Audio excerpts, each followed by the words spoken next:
Saudos, irmãos, com a paz do Senhor Jesus, amém? Que mais uma vez quem vos fala, sua irmã em Cristo, irmã Tayla. Vamos meditar na palavra do Senhor que se encontra em 2 Crônicas, capítulo 34.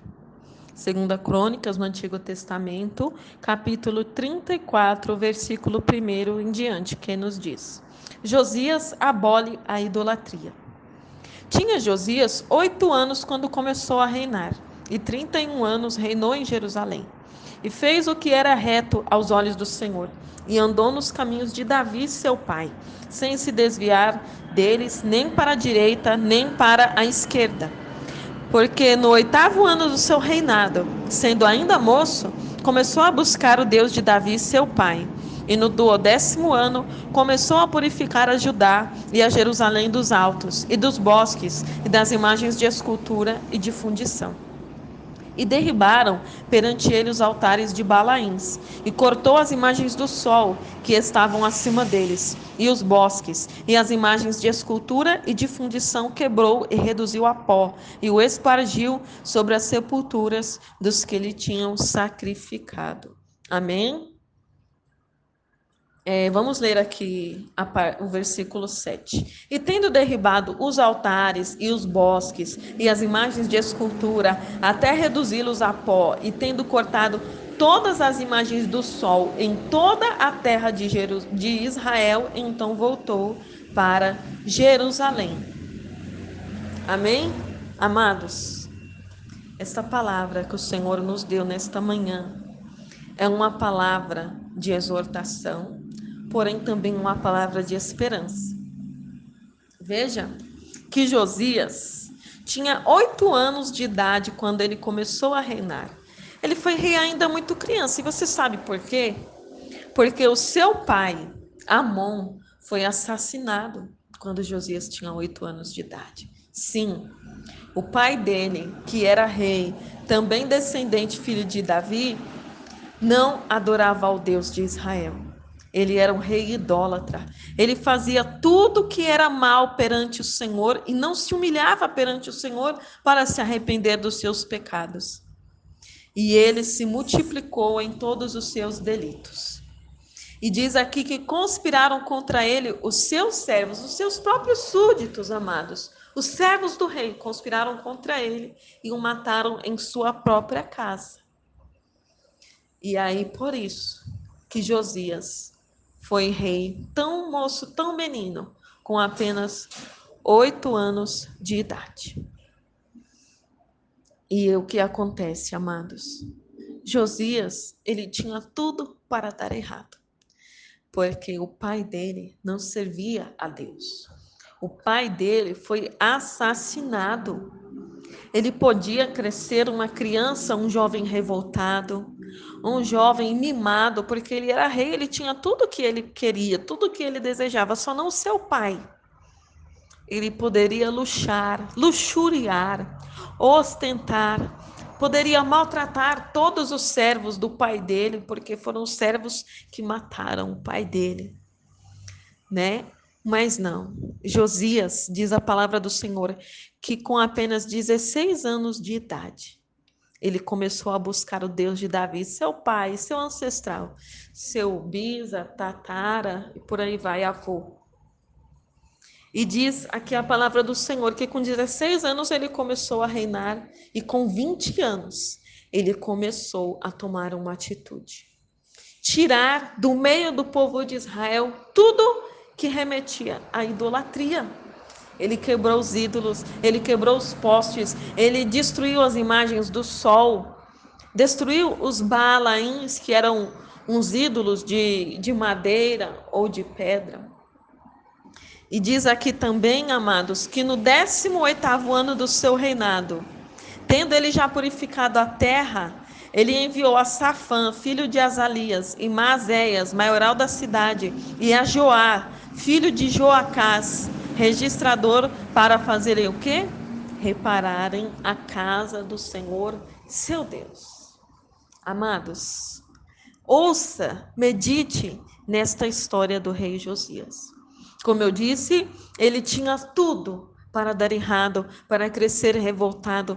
Ele poderia aproveitar a sua fortuna de herdeiro do trono e de rei para fazer mal, para luxuriar, para maltratar, para humilhar, para espancar, amados, ou até mesmo para multiplicar os ídolos que o seu pai servia, porque o pai dele não era convertido ao Senhor. Mas ele não, amados. Ele meditou, se esforçou a seguir o Deus de Israel, Deus de Davi, seu pai. E com 20 anos ele tomou uma decisão. Olha, agora eu já conheço esse Deus, o Deus dos meus pais, o Deus de Isaac, de Abraão, de Jacó e de Davi. Então eu preciso tomar uma atitude. Eu preciso tirar da minha face, da face do meu povo, tudo que me distancia da presença de Deus. E assim ele fez, amados. E ele não fez só isso, ele ainda buscou reparar o templo da casa do Senhor que estava abandonado. Porque o seu pai não servia a Deus, então ele não se importava com o templo da casa de Deus. E você, amado? Você também, muitas vezes, já até nasceu com um prognóstico, com um diagnóstico de derrota, de fracasso. As pessoas olham para você e falam: para você não tem jeito. Olha a situação em que você se encontra. Não tem saída para você. Mas você, amado, você, amada do Senhor, com uma atitude, sim, porque Deus trabalha em nossas vidas, mas Ele trabalha mediante a nossa fé. Jesus, quando ia curar alguém, né, quando as pessoas chegavam até Jesus e falaram: Senhor, será que o Senhor pode curar-me? Senhor, é lícito o Senhor me curar, o Senhor atender o meu pedido? E ele falava: o quê? É lícito se tu creres. Eita, glória a Deus. Marta e Maria estavam com seu irmão Lázaro morto havia 4 dias. E Jesus falou o que para elas? Tudo é possível ao que crê. Então, meu amado, se você crer, se você tiver essa atitude de fé, de falar: eu sei que o Senhor pode mudar a minha história, mesmo a despeito das circunstâncias, da situação em que eu me encontro, de onde eu saí, independente de quem é meu pai, independente se eu fui criado, se eu nasci na idolatria, no ateísmo, no paganismo, na macumbaria, na feitiçaria, não importa. Eu escolho Deus, eu escolho a melhor parte, eu escolho acabar com essa vida de escravidão, de adultério, de prostituição. Sim, amados, não entenda a prostituição como uma palavra apenas no sentido sexual. A Bíblia chama prostituição tudo aquilo que é contra Deus, tudo aquilo que idolatra outro Deus que não ao Deus de Israel, o Deus criador dos céus e da terra. Sim, a Bíblia chama isso de prostituição. Por quê? Porque quando uma mulher trai o seu marido e se deita com outros homens, ela é prostituta. E você, aquele que trai o seu Deus, em vez de servir a ele, mas serve a outro Deus, a Bíblia também fala que é prostituição. Então esqueça essa vida de abandono, de derrota, essa vida onde você vive escravo do pecado, escravo das doenças, das enfermidades. Muitas vezes você olha na sua vida, tem tudo para dar errado, você olha para a direita, olha para a esquerda, você não vê saída. Mas o Senhor diz: eu sou a saída. Porque se eu sou o caminho, é claro que eu sou a saída.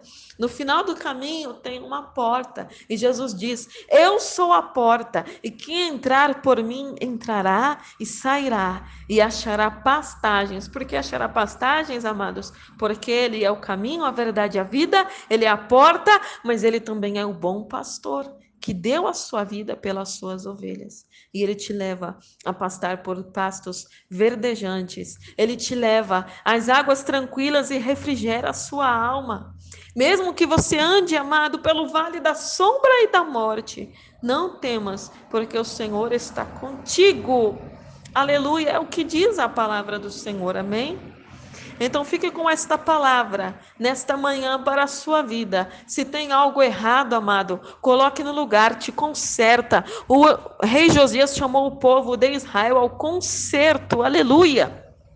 Ele disse: ide consultai ao Senhor por mim e pelos que restam em Israel e em Judá, sobre as palavras deste livro que se achou, que era o livro da lei, amados. Porque grande é o furor do Senhor que se derramou sobre nós, porque eles estavam sendo idólatras, antes de Josias ter feito tudo o que fez para se consertar. Porquanto nossos pais não guardaram a palavra do Senhor, para fazerem conforme tudo quanto está escrito em Jerusalém. E diz aqui o versículo 33 do capítulo 34. Josias tirou todas as abominações de todas as terras que eram dos filhos de Israel. E a todos quantos se acharam em Israel, obrigou a que com tal culto servissem ao Senhor seu Deus. Todos os seus dias não se desviaram de após o Senhor Deus de seus pais. Então o Senhor está te chamando para mudar a tua história. O Senhor está te chamando para que você faça um concerto com Ele hoje. Se você, amado, já fez um concerto com Deus, amém. Mas se você não fez, ore comigo agora neste momento. Senhor Jesus, nessa hora, eu ouvi a tua palavra, eu ouvi o teu chamado e decidi atender a este chamado e te aceitar como único e suficiente Salvador da minha vida. Senhor, perdoa os meus pecados, perdoa, Senhor, a minha idolatria, perdoa, Senhor, quando eu olho para todas as circunstâncias e me esqueço de olhar para Ti, Senhor. Perdoa e escreve meu nome no livro da vida, para que eu tenha direito à vida eterna. Salva a minha família, toma o controle da minha vida e dessa situação em que eu estou vivendo. E eu creio, Senhor, que eu serei mais do que vencedor, mais do que vencedora em Cristo Jesus. Amém? Procure uma igreja evangélica, procure uma igreja onde prega a palavra da verdade, a palavra do Deus de Israel. E aceite a Jesus como seu único e suficiente Salvador. Um grande abraço da sua irmã em Cristo, irmã Tayla. A paz do Senhor Jesus.